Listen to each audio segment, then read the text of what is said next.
Juste avant la vidéo, je vais vous expliquer ça vite fait, car je vais en parler à un moment de la vidéo. Je vais parler de Marx, donc je vais vous expliquer vite fait ce que c'est. Donc dans le monde du catch, on a plusieurs types de fans. On a les marques, justement. Donc ce sont ceux qui vivent le catch comme on le leur donne.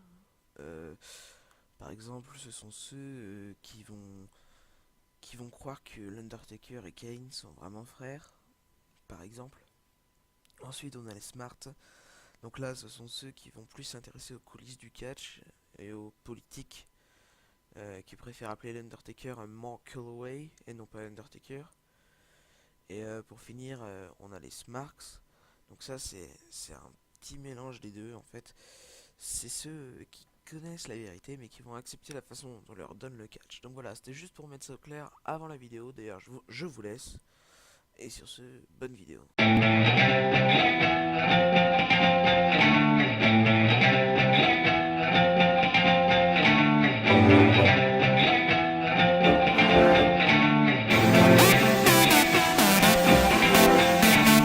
Gonna make you feel good, gonna make you feel good, 'cause you're my Mr. Right. Salut à tous, c'est Kazuka, on se retrouve aujourd'hui pour la nouvelle chronique, c'est donc la troisième chronique. J'espère que vous ça va, là j'enregistre, on est le 27 décembre, il est 9h du mat, je suis assez claqué mais bon, on va faire la vidéo quand même, donc j'espère que ça va, moi ça va plutôt bien. Je tiens à m'excuser si j'ai des extractions de voix dans la vidéo, mais j'ai un peu mal à la gorge, mais bon, c'est pas bien grave. Là ça va être une chronique un peu différente, d'habitude on traite un sujet en particulier, mais là je vais plutôt faire une vidéo sur le catch en général. Et cette chronique va plutôt être faite pour les non-fans de catch que pour les fans de catch. Ce qui ne vous empêche pas de rester, bien entendu, si vous êtes fan de catch. Juste, dans cette vidéo, je sens qu'il y en a qui vont crier au plagiat sur Link the Sun. Non, non, je me suis juste inspiré de Link the Sun. C'est vrai que il y a beaucoup de reprises de Link the Sun et j'en suis conscient. Mais c'est juste que je me suis énormément inspiré de lui et je trouve que sa vidéo est absolument géniale. D'ailleurs, je mettrai le lien dans la description de la vidéo si vous voulez aller checker après celle-là. Je vous conseille fortement d'aller la voir. Donc, dans cette vidéo, je vais énoncer quelques raisons de pourquoi aimer le catch. Donc, juste avant de commencer également, je tiens à dire une phrase à ceux qui disent le catch c'est faux. Eh bien, ces gens-là, je leur dis, et c'est la phrase que je dis à tous ceux qui disent ça, le catch ne se regarde pas, il se vit. Car à mon avis, cette phrase, elle a un sens profond, un sens très profond, car le catch, ça a beau être scénarisé, ils ont beau amortir les prises du mieux qu'ils peuvent. Quand on regarde du catch, on ne peut pas s'empêcher de lâcher des bruits de douleur comme si on prenait la prise à leur place. On ne peut pas s'empêcher de huer celui qu'on n'aime pas, même si on sait qu'il est gentil, ou même si on aime bien la personne hors kayfabe, autrement dit, hors fiction. On ne peut pas s'empêcher de faire tout ça à part les personnes qui disent ça. Alors, je vous supplie, ces fameuses personnes, regardez un match de catch en entier en portant plus d'attention aux prises, aux risques encourus et aux impacts des chocs que Nana du premier rang. Et je suis sûr et certain à 100% que la plupart deviendront des fans de catch. Alors on va commencer, donc voici la première raison de pourquoi aimer le catch. Donc en premier lieu il y a la fiction. En effet, le catch est une fiction avant tout. On peut enlever le ring, on peut enlever l'arbitre, mais s'il y a bien une chose qu'on ne peut pas enlever dans le catch, c'est la fiction. Car oui, si vous ne le saviez pas, les catcheurs ne sont pas ce que l'on voit dans le ring. Par exemple, The Ultimate Warrior, favori des fans, grand champion, Hall of Famer, était en réalité un homophobe, sexiste et antisémite. Et ce n'est pas le seul, souvenez-vous de la polémique Hulk Hogan il y a quelques années. Hulk Hogan, pardon, encore une fois, était l'un des plus grands catcheurs de tous les temps et est en réalité un raciste de première classe. Et ce ne sont malheureusement pas les seuls.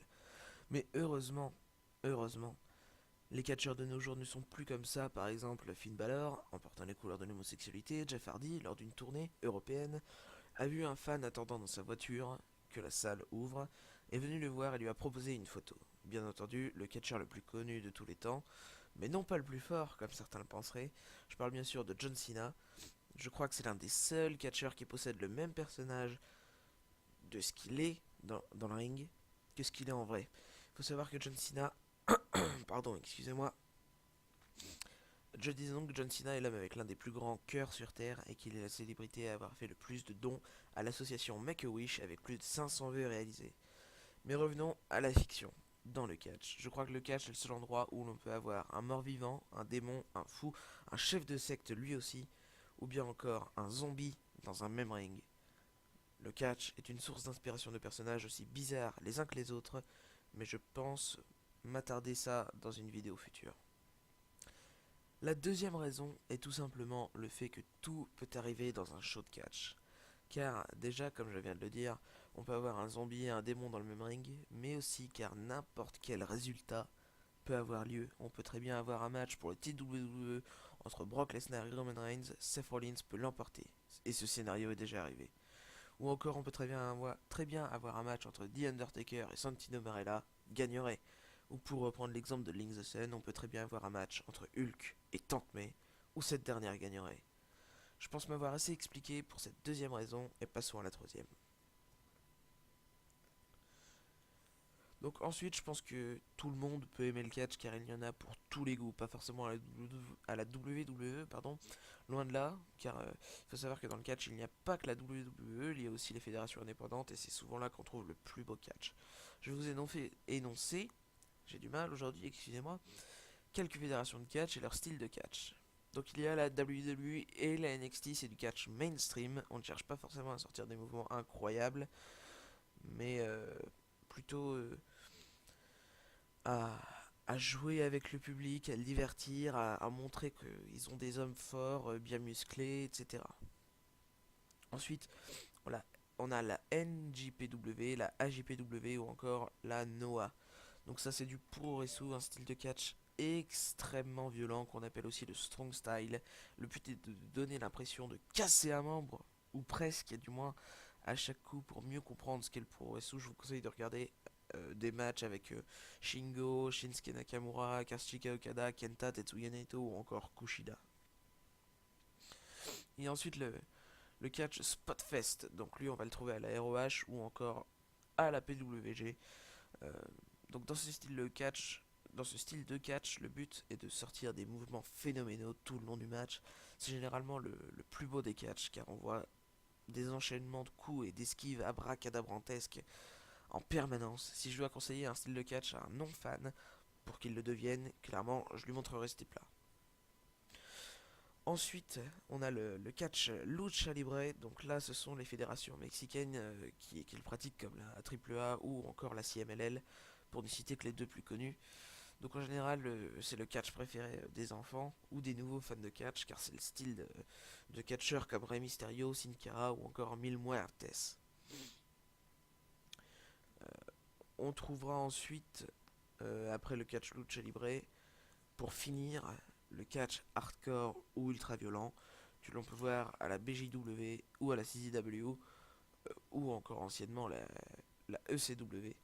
Donc là, on est clairement sur de la boucherie, hein, on peut le dire. C'est dans ce style que l'on peut voir des débroussailleuses, des couteaux électriques, des néons, des Legos, des punaises ou encore des piranhas. Oui, oui, des piranhas, ça c'est déjà vu.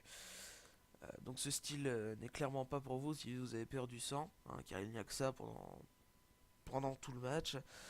Cependant, si c'est votre style de catch préféré comme moi, je vous conseille fortement le Tournament of Death de la CZW qui a lieu une fois par an.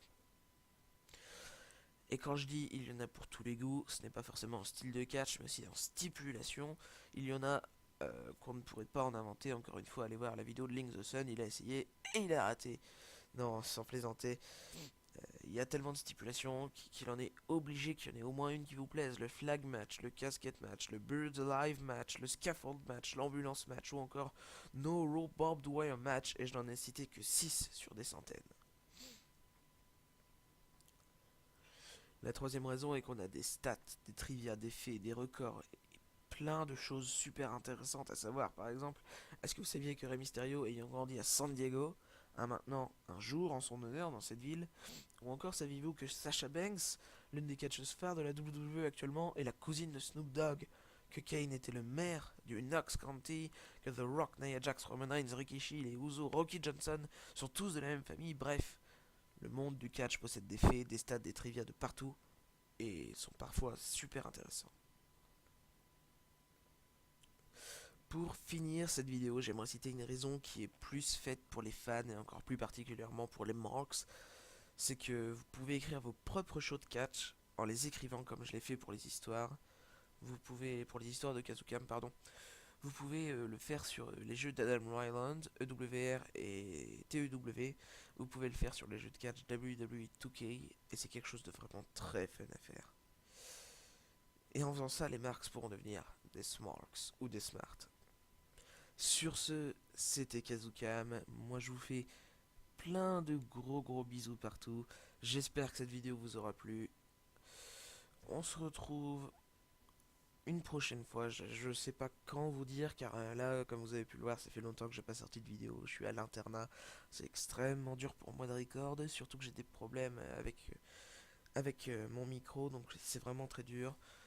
Mais bref, pardon. Allez, je vous tease une chronique spéciale pour la 5ème.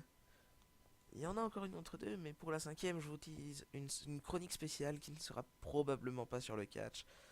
Elle sortira, je l'espère, pendant les vacances de Pâques. Probablement, du moins. Allez, surtout dites-moi si vous voulez que je traite un sujet spécial sur le catch pour la 4ème chronique, ou la 6ème. En commentaire, c'était Kazukam. Bisous!